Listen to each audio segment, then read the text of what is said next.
Douglas, but one of the things that I think all of us have been struck by in recent weeks is that the pro-Palestine cause, let's put it in that language as they do, is very popular among young people. In fact, I'm sure you've seen the polls which show that young people believe the Hamas attack was genocidal and believe it was justified on the basis of what Israel They are required. pro-genocide.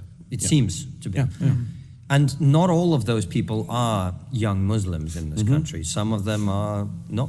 How did that happen? Fantastic ignorance.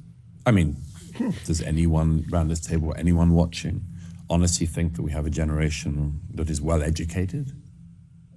Touche. I mean, find me the teacher or find me the professor at any university that in the last 50 years who will say to you, every year the undergraduates come up, the students come up, and they just know more and more each year. Maybe in certain sciences you could say in a particular field. You couldn't say it about the humanities at all. Nope. You couldn't say it in most fields. Political science, certainly people don't come up every year knowing more and more history. Philosophy, history. The reason why the young people you talk about believe this is because they have been fed a form of indoctrination. Absolutely. In a particular version of history, which effectively, as you both know, maps on a very specific and perverted version of American racial history and maps it onto absolutely everything in the rest of the world. Add to that a particular form of anti-colonial history, post-colonial history, whatever you want to call it, which knows nothing of colonialism, but knows only about the post-colonial world. And you also see that that is mapped onto the Middle East. So these people who talk about Israel and probably couldn't point to it on a map, they certainly don't know which river they mean when they chant from the river to the sea. They couldn't find that on a map, that's for sure. From the river to the sea, of course I've chanted it. Do I think that all Israelis should be pushed out of the country, or Jews or should be treated like this? No. Do you know which river and sea they're talking about, by the way? I don't know the name. The river... I know the Mediterranean Sea, but no, I wouldn't know the river, no. Okay. That's So this is the actual look of stupidity right here, and of another stupidity look here. These are what we call simmer, stupid, idiotic, moronic, retards. They don't even know. But they say, which river, which sea? They say, oh, the river. Oh, yeah, that thing that has water in it, right? That runs with water? That's the river. I don't know the name, but I do know it's a river. The name's river. And then you ask the other one, said, well, what about the sea? Sea. That's spelled with the capital C, right? No, that's C, S-E-A. Oh, that type of C. Yeah, that type of C. C. Oh, yeah. I know what that C is. That's also has got water, but less water than a river. And so the river, it runs into the sea. That's what we learned in history. These are mindless idiots, folks. Mindless idiots. That's all they are. It's unbelievable. People talk in what terms? They basically fall into two groups. They talk in terms of occupation, colonizers, apartheid, oppressors. This is the Americanized racial justice. The linguistic lingo that they use. Mapped onto the Middle East. That the Israelis are colonizers, for instance. And that they're indigenous peoples. And the Palestinians are indigenous peoples, despite there being Jews in the land many years before anyone even came up with the term Palestinian, which is a disputed term anyway. So they come up with this idea, for instance, that they're indigenous people who were moved out. The Palestinians are indigenous people, and they were moved out by the Jews, the Israelis, the Zionists. And this version is, of course, a replay of that version of American history, which is there were the Edenic first populations of America, the indigenous peoples, and then people from Europe came, the wicked Spanish and Italians and Portuguese and the French and even the British. Come and do their thing. And so they just put this version of history onto the Middle East. To those people, I would say, fine, you can do that if you want. Now let's do Britain. Want to play that game? You sure? You better not get the British started. But that's Tell me one more, version. Douglas. What do you mean? You want to play the indigenous people own the land first game and the other people should fuck off? Oh, he dropped the F-bomb. You got the calm, quiet, nerd-like, I say that very affectionately, professorial person like Douglas Murray to actually get that excited. And what did he do? Threw out the F-bomb. You see that plume just go up? Unbelievable. Look at him over here. Look at him over here, folks. Amazing.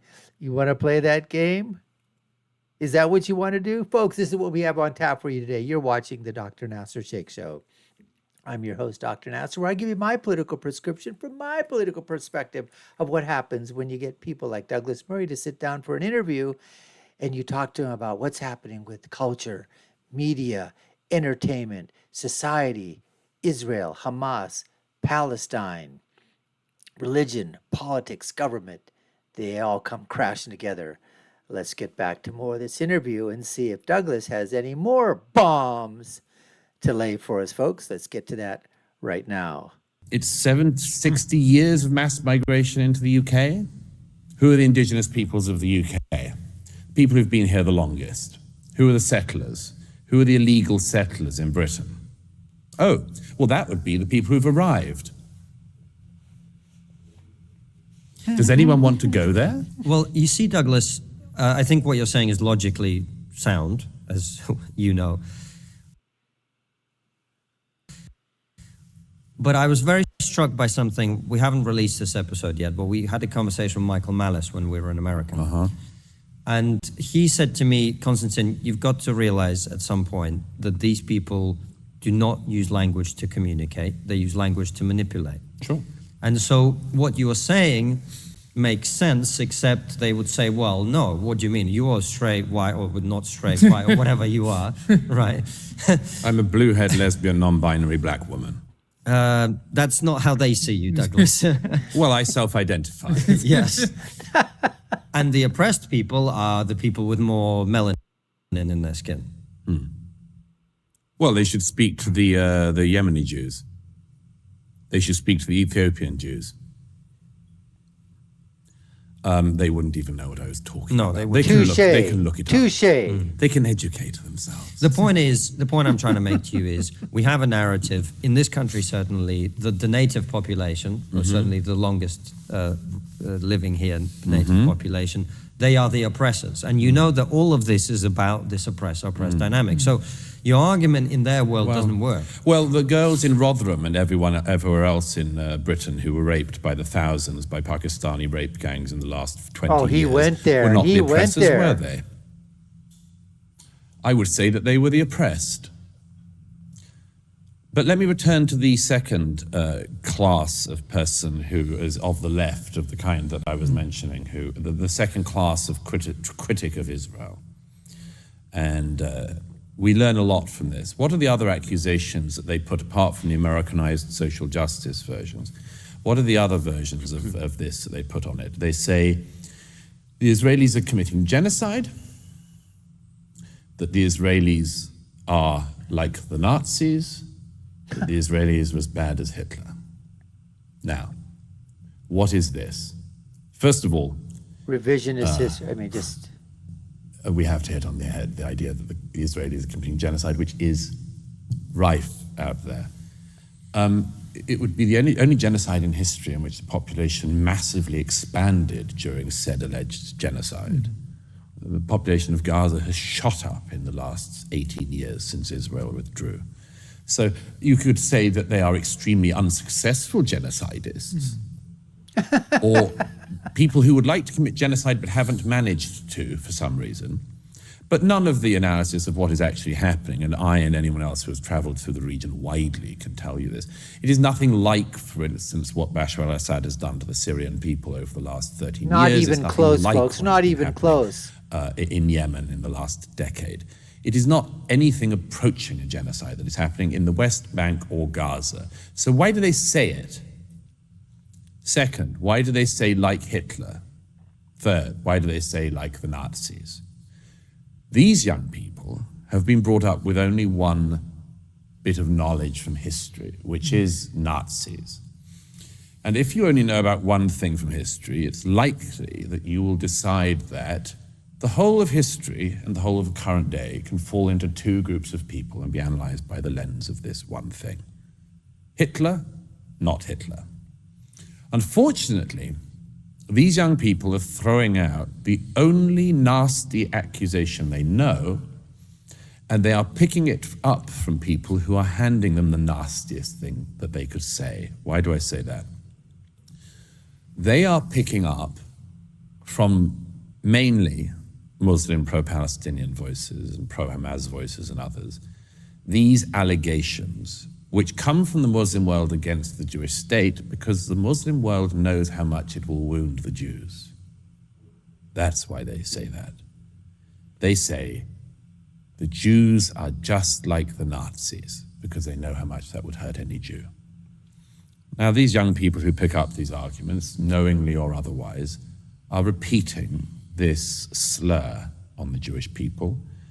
And some of them will know how much that hurts the Jews and will not mind. Some of them may not know how much that hurts the Jewish people. Why do these so-called pro-Palestinian peoples keep saying that it's just like the Warsaw Ghetto in Gaza? Why choose the Warsaw Ghetto? Why not choose something not involving Jews? Why not choose anything else from the history of the world? First of all, by the way, it's not a very good comparison, is it? Because when people managed to escape briefly from the Warsaw Ghetto, their first thing was not to run out and behead the first child they could find. But park that for a moment. Why do they choose the Warsaw Ghetto? Because they want to hurt Jews. They want to hurt them as deeply as they can. Here's the other thing. If you have this great mistake of thinking that the whole world can be divided into Hitler and not Hitler, these kids, and kids they are going to discover, if they have their way, that they were Hitler. Why do I say that? That's Because very if their profound. chant Absolutely. came true, and from the River Jordan to the Mediterranean Sea, Palestine, which is to say a state which is Judenrein, because Mahmoud Abbas, the head of the Palestinian Authority, as well as Hamas, who of course have been running, if you can call it at that, the Gaza for the last 13 years, since they killed the Palestinian Authority representatives in Gaza. Both Mahmoud Abbas, the head of the allegedly moderate PA, and Hamas both agree that Palestine must be Jew-free. There is no scenario in the heads of the Palestinian Authority or Hamas in which one Jew is allowed to live in the Palestinian state. So if from the river to the sea a Palestinian state is created, it will mean either the eradication of all Jews in Israel or the displacement of all Jews in Israel, which means carting out every Jew from their historic homeland and either killing them or sending them somewhere else. And that would be done in the name of being anti-Nazi. These people have a huge problem coming their way if they get their way. They're ignorant as hell, and they will have to hope to God that they never get what they say they want. Wow, wow, wow. What Douglas is saying is just, you got to think about it, folks. You got to think about it. And the problem is just like he's saying, these young kids are being indoctrinated, propagandized, being repeated over and over and over and over and over and over again.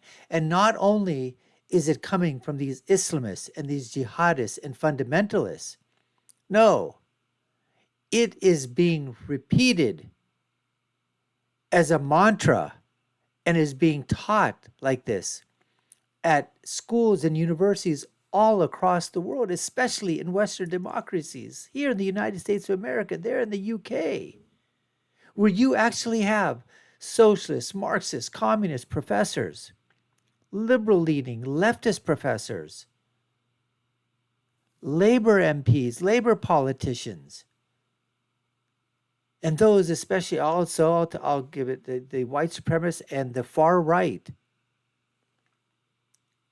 who are essentializing these tropes, these anti-Semitic tropes, basically equating, as he said, yeah, you're in one camp.